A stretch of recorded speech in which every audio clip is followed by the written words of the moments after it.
Hey guys, this is Justin at Binge 55 Restorations. Just a little how-to video. Gonna have a couple time lapses because this one is gonna take a little bit longer. And it's not a complete step-by-step every screw walkthrough, but it'll get you going. So this is a 1957 GE, and basically these ones is when they started doing the magnetic latches.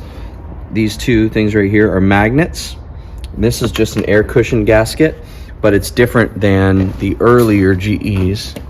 This is the year before, where it's just a cushion gasket with a mechanical latch. Those ones, the gasket is different, but the method is pretty close.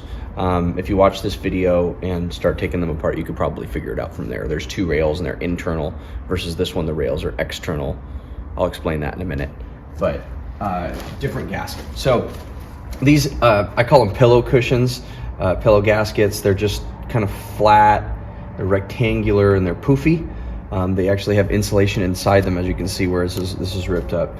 And these ones, there's no magnetic seal to them whatsoever. They do not, I have not found a place that reproduces this type of seal, but you can use kind of a more modern day refrigerator magnet gasket. This one has a magnet in the whole gasket, and it's, you know, it pulls itself out and basically seals the whole thing. So this actually does work better.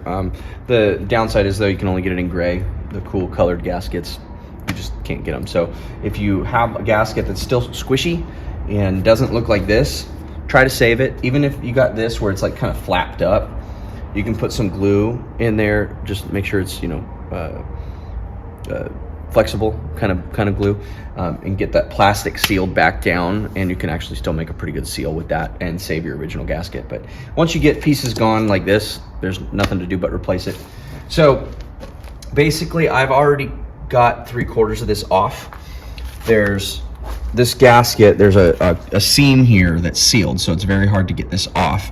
So what I always do is just cut a razor blade in each corner so that you can then spread these, and then you can lift it up to see underneath. So as you can see underneath, there's a rail. This is a metal rail that, in this case, like I said, on this magnetic type, you have the gasket laying over the rail, and then you have the rail, and then you have the back side of the gasket, which is it's like a C, goes in there, and then you have the inner door, which is this, and then you have the door itself. On a earlier GE, this rail that holds the gasket on, the inner door is actually on this side of it. So it's just a little bit different, and it's also angled a little bit different, but you can kind of figure it out. But the idea is the same. You don't want to take the rails completely off unless you have to, because then it's kind of hard to get them back in. You just loosen them all up to be able to slide a gasket in and out.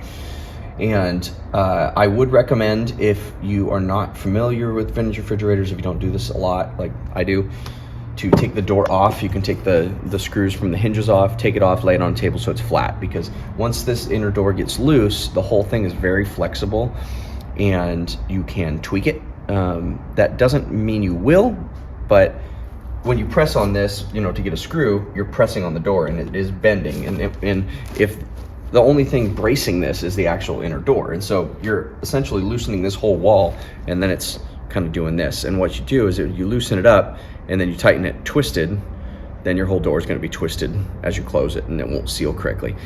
So basically do everything just 3/4 of the way tight, halfway tight, and then get it all adjusted and figured out, and then tighten everything up. So I've gone and I've taken out or loosened all the screws all the way around here. In this case, it's a little hex head, but some of the other GEs have standard. Occasionally you find somebody that puts flat heads in there, you know, but basically just whatever hardware is holding these rails down, you want to get rid of. And you just pull it up, and there was one right there, it's gone. You can see one right there. And you just take those out or leave them in. I usually will leave 2 in on every rail just to make sure it doesn't go anywhere.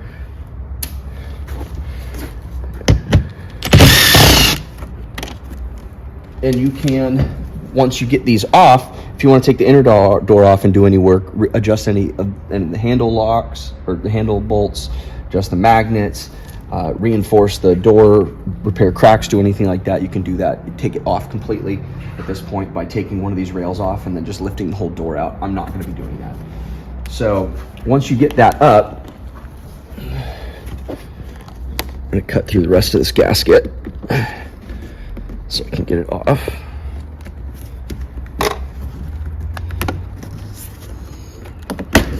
So you can see the profile. So as you can see, this has originally a little lip and a little flap that goes down the back and holds it in place. And that lip goes around the back side of this metal seal, and as you can, or the metal bracket. And if you can see, there's like a ridge on this metal bracket, and that little bump here on the seal actually rests inside there. And then when you tighten it down, it clamps it and holds it. So you can see these little pins, those are pressed through, and those allow the brackets to attach to the inner door, and you can just bend those up and pull that straight through if you're wanting to do that. Don't lose those and try not to break them. So once you get that gasket cut off, you can go through and yank it out the whole way. Like I said, try to leave something to hold those brackets in place. You don't want the whole thing to fall off, and try not to bend any of this when you pull.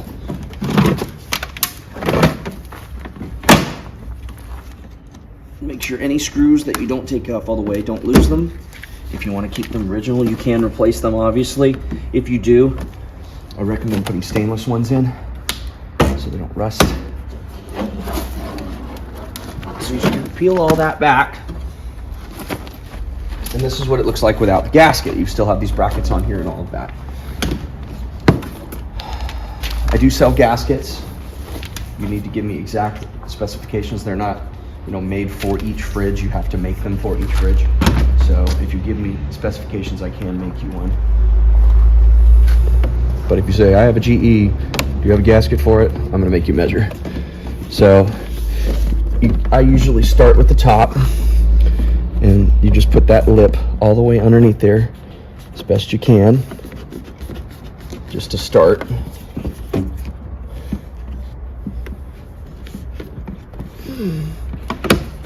I just realized how disgusting the background in this video is.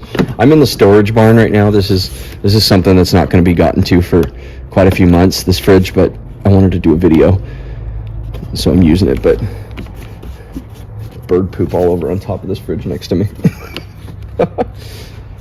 Okay, so the difference between the old gaskets and the new gaskets is that back piece on the originals is short. It's very short. This one, it's longer. So sometimes you have to trim it. Sometimes you don't. It kind of depends. But you just lift it up. Lift it up and slide it in there. And those pins that hold the inner door to the gasket sometimes get in the way. These ones right here. And they make it tight.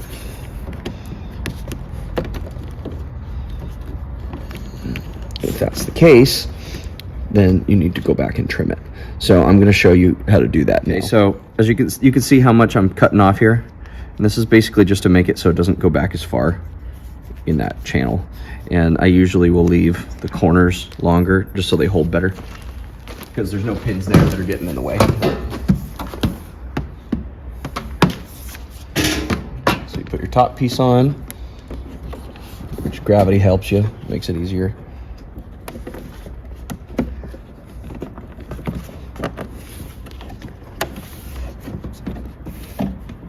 And those longer corner tabs make it easier too. And you're going in between the bracket and the inner door. If you try to get behind the inner door, you're going to get stuck.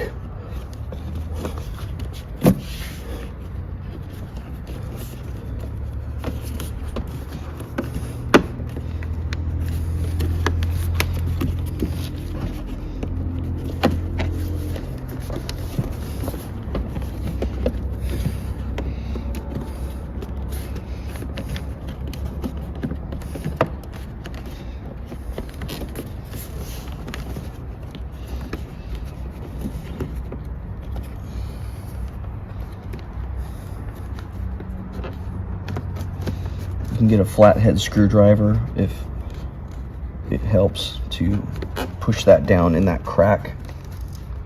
But if you do that, just be sure you're not puncturing your gasket.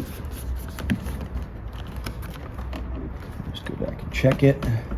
Make sure it's seated the whole way, all the same, in the right crack.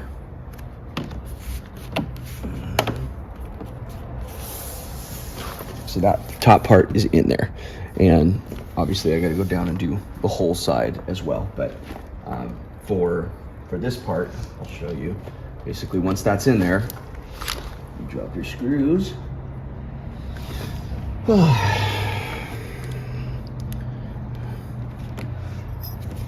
know, usually start towards the middle.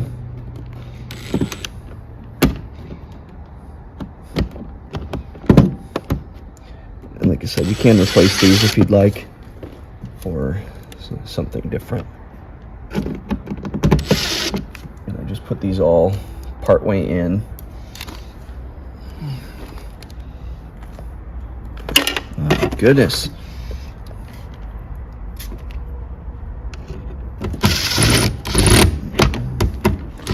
Part way in basically as placeholders.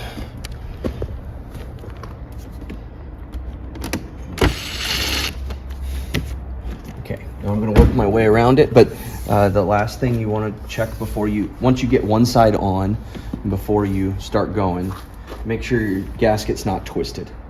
So I'm good, I'm flat all the way around. Sometimes if it's like this, twisted in, you won't notice until you get to the last corner, and then you have to do everything again. Take it all back off and untwist it and then do it again. I've done that, so just check it, double check it. If you're really worried about it, put tape on it to keep it in place so it doesn't roll. So I'm just gonna work my way around this now, and then I'll show you how to adjust it afterward. Okay, so I got that all the way around. The very last section, wherever you do it, is gonna be the hardest because you're gonna have to try to shimmy it together. So make sure that you aim for a corner for your last section, because they're more flexible there, and they can go on there. There's kind of a pinching rolling motion where you can get the bracket up and slide it in, that you kind of do all the way around. If you take the brackets off and you take your door panel off, then obviously you have to repeat that. So I would put the door panel on, put your brackets back on without the gasket, get it to the place where we just started the video installing the gasket, and then install the gasket like in this. So on the magnetic, there's two different types of magnetic GEs. There's ones with a magnet seal, kind of like this. With those, that's pretty much where you end. With the early individual magnets, there's two magnets right here. They will get in the way with this type of seal. It's a little bit different. So you can either remove them. Well, sometimes they don't, depending on the flex of your inner door. But if they bump and they're in the way and you're essentially hitting those magnets to the magnet plate here, then you can just turn them to the left, and then magnets themselves come out, and you just have the holes, and then that's fine. You can also, these two, if you didn't watch the magnet adjustment video, these two screws do come out, and this has shims underneath it. So you can lower this down or raise it depending on how many shims you put in there. And you know, that might just be your adjustment as well. So once you got everything back on, you make sure everything is nice and got an even line all the way around. It makes it easy. And then you need to adjust it now. So like I said, the magnet issue may be a problem, so you can adjust that as well. But as you can see, it doesn't quite close all the way here, but it is the same all the way around, pretty even. So the first thing is, there's all this foam that somebody put on here. Clean, get everything real clean, real good, so that that magnet can actually attach. And then the second thing is your adjustment of your hinges. So you have your latch side. Normally, now your whole gasket is actually the latch, and then you have your hinges for adjustment. So your hinges, you got these covers, and you just get a screwdriver and pop. These have two little grabbers, and then these two parts are just kind of spring-loaded because they're curved. So when it's on, when you put it on, you put the spring-loaded side first, and then you just press those down and push them towards the back, I'm sorry, opposite way. You put the clip side first and then you press the spring side down. So to get them out, you can do the same thing. There's those holes there that you can, there's a gap. There's a gap underneath where basically there's a little dimple. And you can just put it under there and go pop. But you can also do it from the other side, depending on if you have paint or anything like that. Put it there and just kind of do that and pop it off. But anyway, that's your hinge cover, and then it gets you to your actual hinge. And if you look at this, there's a plate, there's 3 screws, and then there's a plate with ridges in it. And those ridges are your adjustment, your horizontal adjustment. So if you loosen these 3 screws, but you have to also do the bottom hinge also at the same time. If you do one at a time, it won't work. So loosen them just slightly so that this is flexible. And then this whole piece will slide underneath this plate and these screws, because those screw holes are stationary, but this hinge is slotted. You can see the very edge of that slot sticking out right there. So if I loosen these 3 screws up, I can then push this door towards the body and it will be tighter. So if you can, and if you aren't worried about scratching a paint on your fridge, but you can also just wrap a towel around it first. My recommendation is loosen all those up, keep it in a warm place, don't be in a cold freezing barn. Get all those loosened up, both parts, get your gasket on, and then what you do is you take a towel, put it around it, and put 2 tie downs, one at the top and one at the bottom, and just kind of ratchet them tight so that it squeezes it nice and tight, and leave that for a day. And then after that day, tighten those down, take your ratchet off, and that gasket should be compressed to where it wants to be with your fridge, and then you should be good to go.